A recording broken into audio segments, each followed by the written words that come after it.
a long time. So what I'm going to talk about today is authorship. Basically, we've had a few questions already about authorship and why it's the next big thing. The way I'm going to do it is going to go back through the past and basically see, well, why are we where we are? Why do we need this authorship thing? Why is it so important?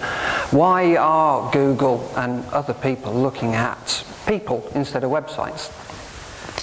Then we'll go through some influence scoring tools, some little things that basically tell you who's of some importance on the web, and then look at actual author rank, how you can do it, how you can get an author rank, how you can improve it. And then the future of the web. So nothing too grand. 1996, who remembers 1996-ish? It was a good year, it was a very good year. Britpop was at its peak, internet growing up. We didn't have Google. What we did have was something called Alta Vista and a host of other rubbish search engines that basically looked at a website and said, oh, keyword 200 times. That's got to be about that keyword. I'll put it at number 1. So you could stuff your page full of keywords and you get to number 1. And that was frankly rubbish. People didn't really use search engines. What people were doing to get traffic for their websites was going out and getting links. Now, today when we talk about links, you talk about links, you know, it's passing juice, it's passing some sort of value, it's going to help my website rank. Back then, search engines weren't interested in links. Back then, you got a link because it passed you traffic. And we're going back to that. I think that's going to change pretty soon. We're going straight back to that. It was around 2000, Google was about 2 years old. People started to say, well, you know, this is easy, we can game this. Because it's just an algorithm. An algorithm is just a calculation. All you have to do is work it out, run a few tests, and you've got your answer. So black hat became quite easy. You could get to number 1 at Google just by reverse engineering the algorithm. They kept changing it, they keep changing it. But you'd had automated software, you stole content from other websites to get to number 1. You could build links in an automated manner. You could hide your keyword stuff, text on pages. You could hide it off the page so no one saw it except Google. It's rubbish. All of these things, rubbish. Lots of shady people doing really shitty things, and oh, I did it. I confess. I spammed. I was at a party, someone said, do you want to try some spam? And I did, and you know, it was good. And it worked. It really worked. And then, you know, hit the bottle, went downhill. It got to about this stage, 2004, 2005, where you could do it, it worked, it's fine. But it wasn't very good. Frankly, the internet was kind of rubbish. You could go and comment on blogs, drop a link. People were dropping links all over the place, because it's easy. Mass distributed articles, we heard earlier about article marketing. That was absolute rubbish. You wrote an article of about 300 words that was about nothing. You submitted it to 100 different sites who all automatically published it, and sometimes you could spin the words with synonyms so that it looked like it was a unique article. It was awful. Internet was rubbish back then. So you had link pages, link farms, directories, social bookmarks. Not very good. So we get to 2011, and I'm surprised it took them this long.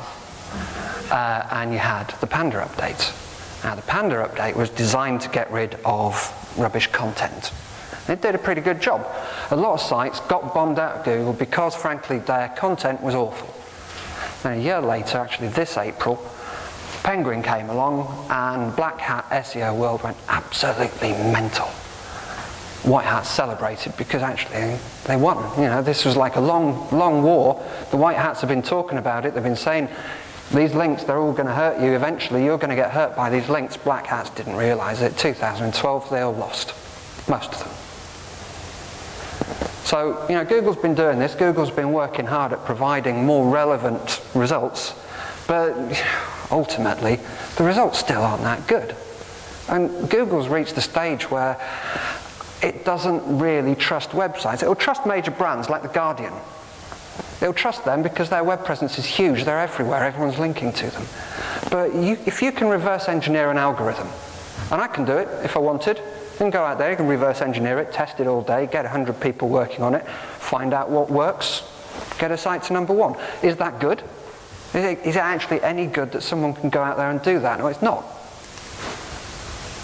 You've got negative SEO too. People are doing this. People are going out there and saying, well, actually, all these bad links, right? If it makes a site bomb, why don't I point bad links to my competitors? That's bad. There's people doing it, and there's people getting paid a lot of money to do it. And then there's people who are getting paid to remove the links. So it's a dodgy world. I will be positive later. So I think from now on, there's an opportunity for people to start influencing the rankings. Because in the past, spammers have done it. And this is a way of fighting web spam that relies on influential people. And there's plenty of them out there. The question is, well, how do you find them? How do you score them? That's the biggie. So you find out who's real. You know, spammers, they're all incognito. No one knows actually who they are, where they come from. Although I can tell you there's one in Uganda who's been spamming one of my clients, and we found him. So, I can give you his IP address. They've been outranking influential people for a long time, simply because they reverse engineer an algorithm. So that means websites are just a bit of code. People, you can't simulate someone's experience. You can't simulate someone's online presence because it takes a lot of work. You can go out and buy 1,000 retweets or 1,000 Facebook likes, as I mentioned before. But why? Because they'll all come from somebody who's got no friends. And what use are they? So it's all about creating this network of influential people and saying, well, who's influencing who? Who's got a clout score? Anyone? It's not bad. What's your score, Rob? 52. Not bad. Anyone else? Who had your hand up? 36. 36. Over there? 46? Not bad enough. I feel quite small in comparison. This is me. I'm 42. That's not my age yet. But yeah, you start to find interesting things out about people, and all of this is freely available. Google knows this about me, so I don't hide it. Although I should hide the Everton bit. But you know, clout, what it's trying to do, and this, you know, we might laugh about clout, and we will, but what they're trying to do is say, well, actually, this person's really influential, and here's what he's influential about. So, you know, it's looked at me and it said 42 because I tweet a little bit. It's looked at my Facebook account, I might go on once a week, LinkedIn, Google+, it's come up with 42. It can be improved. And if you go to America, if you don't have a clout score and you go to a job interview for marketing, you'll be asked to leave. It's true, it's happened. A man was asked to leave an interview in America because he didn't know his clout score. Meet Big Ben. Big Ben has a clout score of 78. He beats all of us. He is a fake account. He only uses Twitter. He's entirely automated. Let's see what he does. Oh, this is what he does. God, I hate Big Ben. Kick it every time I walk past. Big Ben tweets bong every hour, the number of hours it is. Bong, bong, bong for 3 o'clock. You get general gist of it. It's automated, and there's 325,288 people who thought, I'm going to follow this. Idiots. I followed it. So, what's Big Ben influential about? Drugs. Bongs. Drugs. See it? Yeah, anyone? Jesus. And tea? I don't get that. Does anyone understand why Big Ben is influential about tea? Is there a tea brand called Bong? No. Anyway, that's clout, right? Clout is trying but getting it wrong. So meet Google+. You've mostly got Google Plus accounts. You'll probably remember it from when you last logged in 6 months ago. It's, you know, it's pretty, but it was badly conceived, it was badly marketed, it was misunderstood therefore, and it was missold. It was partly packaged as the new Facebook. It's not. But it's just typical Google. Google have great things going on, but they don't know how to get them across. That's why, you know, there's like a Google graveyard of so many products that Google have had over the years that you couldn't even remember the name of. Buzz, Wave, things like that. So it's not a social network, it's not a rival to Facebook. This is feeding Google's need for data. So there's two things here. Google needs data for advertising purposes. Because if you can go to a customer and you can say, right, I can target exactly your demographic on AdWords. I can target 18 to 25-year-olds. Can't do it at the moment on AdWords. But with this Google Plus data, you will be able to do it once everyone has got a Google Plus account. Whether they're active on the social network or not doesn't matter. Because once you've got a Google Plus account, it accumulates everything into one place. So Google's starting to understand a lot more about you. That's important from an authorship point of view. It's understanding what you're doing. And it's fighting web spam. Because all of this information about people is going to create authorship. So, not. And you know, this just Google Plus, everyone should have a profile, it's fine. There it is, even more detail about me. What I've contributed to, yeah, I spammed on that 3-bet bookmaker link. So, it doesn't exist anymore. But when you put contributor to, that's telling Google, me, this person, I've written on that site. And on that site, you're going to have a link back saying, this is my Google Plus profile. And Google's going to put 2 and 2 together, and for once, it's going to come up with 4. So you've got all your other profiles on there, and Google knows this is his Twitter profile. Google can read Twitter. It's not that it's totally closed off, it can understand it. And there's my profile on the website. That, my name, links back to Google+. So every article that I write on Clever Little Design blog will have this at the bottom with Gareth linking to the page, telling Google, I wrote this. So, the author rank patent is sort of the main takeaway from this, if you want. It's your reputational stroke influence score. And Google said this is a patent. Assuming that a given agent has a high reputational score representing an established reputation for authoring valuable content, then additional content authored and signed by that agent will be promoted relative to unsigned content or content from less reputable agents in search results. Didn't mention website once, because the website doesn't matter. You can write anywhere. If you're influential, you can write anywhere, and Google should, if this is true, reward you. So if you've built up all of this experience and you've built up your social media profiles and you are someone of influence and you go and start a new blog, traditionally Google wouldn't care about your influence. It would be 6 months before you get ranking, and you'd have to do some serious SEO work. You'd have to seriously reproduce some content. You'd have to really, really work, and 6 months later you might be rewarded. This says that if you're reputable, your content will come above that of unreputable people, or spammers, or people who forgot to do the Google Plus thing. So, this is how it works in short.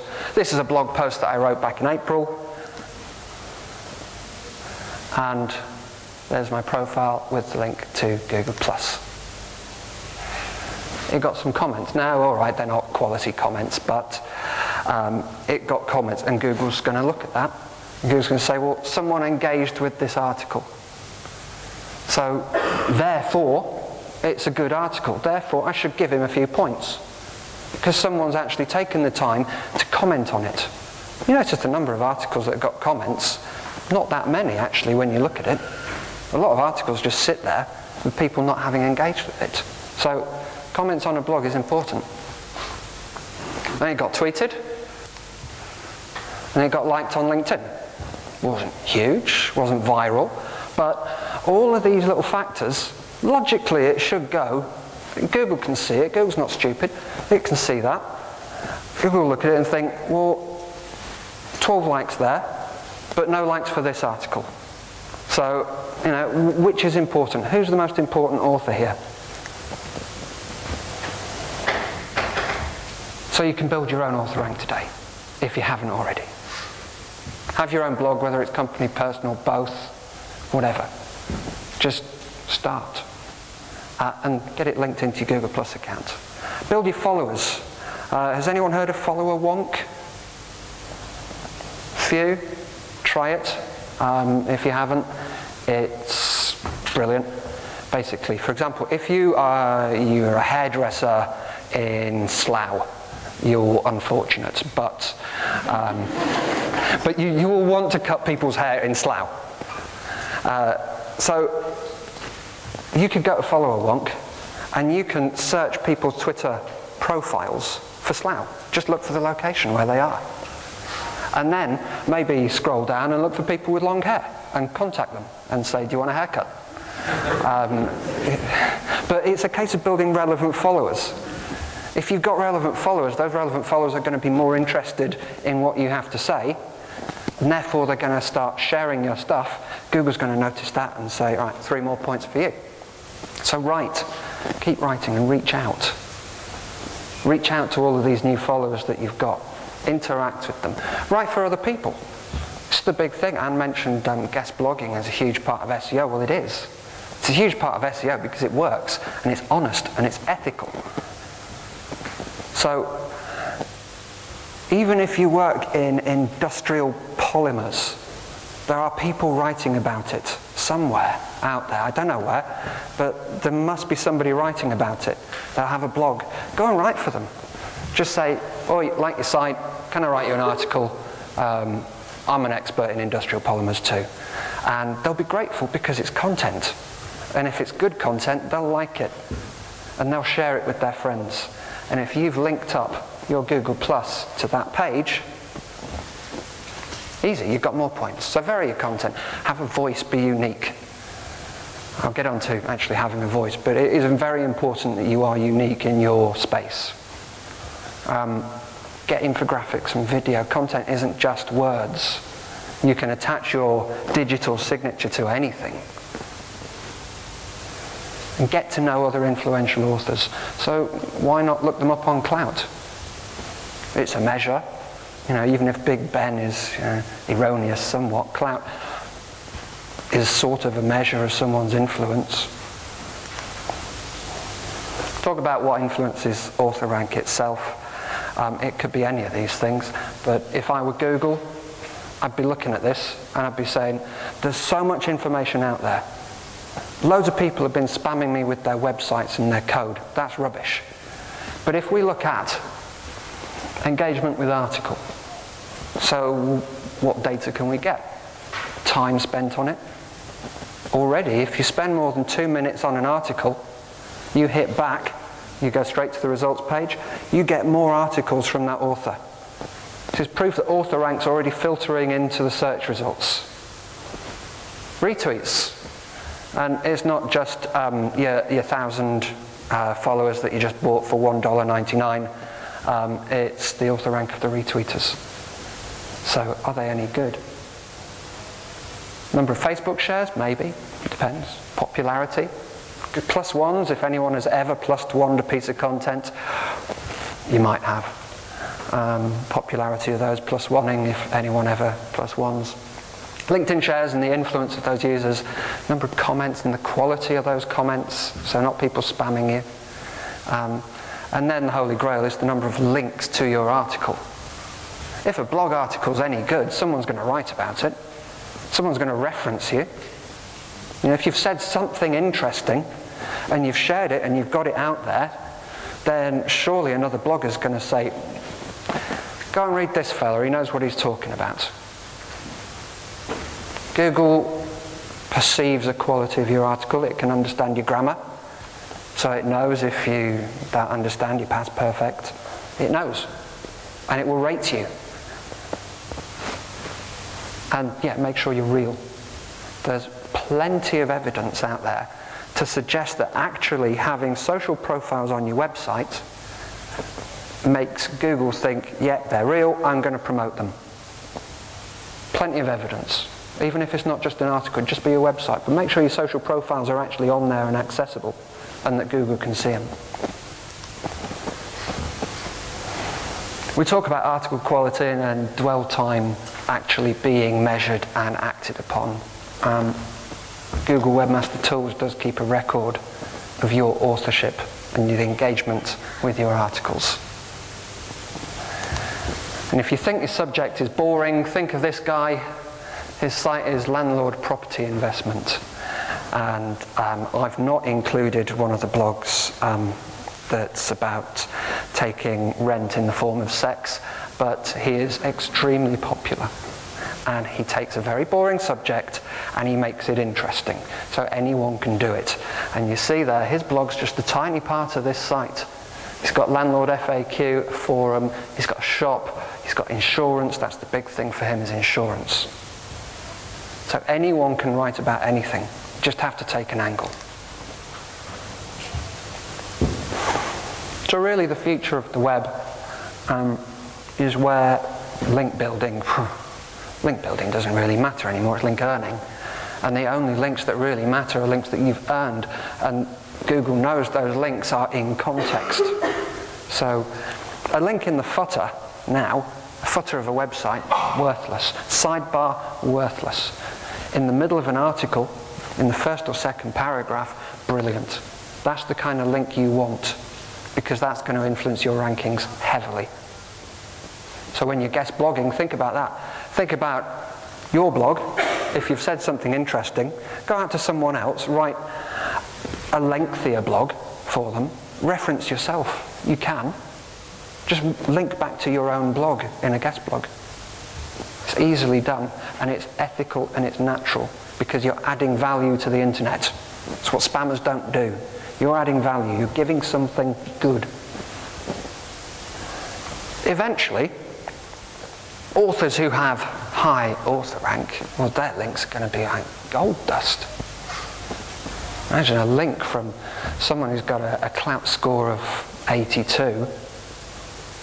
You know, that's going to be absolutely brilliant. Authors will be able to sell their services almost. I can imagine a world in a couple of years' time where, you know, authors are charging 200 to 500 quid just to write an article for your blog. It's frightening, but it could happen. So the search engine rankings are gradually morphing into something a lot more relevant, a lot more informative, a lot more real world. It does take a certain amount of technical knowledge to implement this, I will admit, but it's worth getting your little rel equals author code onto your bio, and worth linking up your Google Plus profile. So number one, who is this? Does anyone know him without reading the name at the bottom? No? No, you wouldn't. He is number 2 most influential person in payroll in the UK. And he's called Simon Parsons. He writes a lot. He wins loads of awards. He sits on HMRC committees. People listen to him. Okay, generally people called Maureen who work in payroll, they follow him around like groupies. They do. You think I'm joking? You should see him at a conference. There's loads of Maureens and Dorises sat on the front table. Oh, Simon! People listen to him because he's influential. What he says actually determines government policy.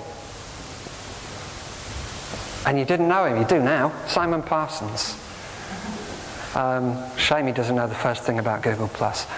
But he's highly influential. Find your Simon Parsons. If you work in the marketing department of an industrial polymers company, you might not know industrial polymers inside out, but you'll have someone who does. In every business, you'll have someone who's been there 20, 30 years, knows the industry inside out. Find them. And get them connected. Because I tried for years to get Simon Parsons a Twitter account. It was impossible. You wouldn't do it. Not everyone's a social butterfly, so you've got to do it for them. You've got to help them with their LinkedIn profiles, because these are the people that will get natural retweets, natural shares, and natural links. Because if Simon Parsons said it, therefore it is important, I shall reference it. So build up your influential people. Focus should always be on providing shareable content that people will like. Build up their networks. Use your follower wonk. Find some other influential people in payroll. Maybe the number one, whoever that was. Then do your techie bit. Link your profiles up. Google Plus to your blog. Profiles to articles, etc. Use Google's rich snippet testing tool. Just Google that when you get home. When you're testing it, all you do is put your URL in the tool, and it tells you whether your face is going to appear or not. There you go, there's a picture of me, and apparently 146 Google Plus circles telling you, basically who I am and supposedly how popular I am.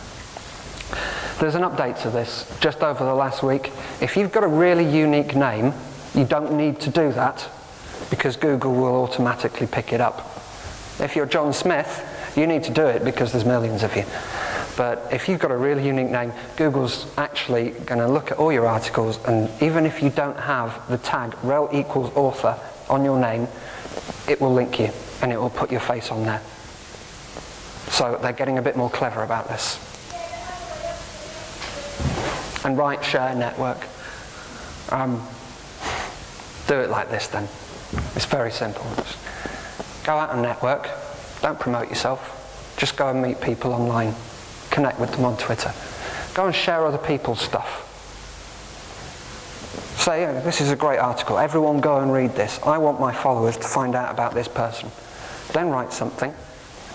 Go out and share it, and you'll get shared back. It's a bit simple. And I admit I am slightly reverse engineering an algorithm that's not yet been created. But that's a very simple way of doing it. Go out there first and network. Build up your following, and then start sharing other people's stuff, and only then will they share it back. And if you need inspiration, some very simple things. Go and look at your industry news or your legislation when it comes out. Get yourself on a Google alert for that kind of thing. Any breaking news, even if you're going off at a tangent, link it to your industry. How does Rihanna connect with industrial polymers? Clothing? I don't know. Respond to other bloggers. So, if a blogger's got a point of view, write an article that's contrary, so you can get a response. So find out your bloggers, what they're saying, agree or disagree, develop on the theme. Target groups of sociable people within your industry. There might be, within your industry, a group of people who are likely to share more stuff. Find out about them. And even Twitter trends. If something's happening on Twitter right now, write about it. If it takes you 10 minutes to get a 200-word article, tweet it out. Automatically, you've got lots of retweets and shares. And this is the shameless bit, because you have to.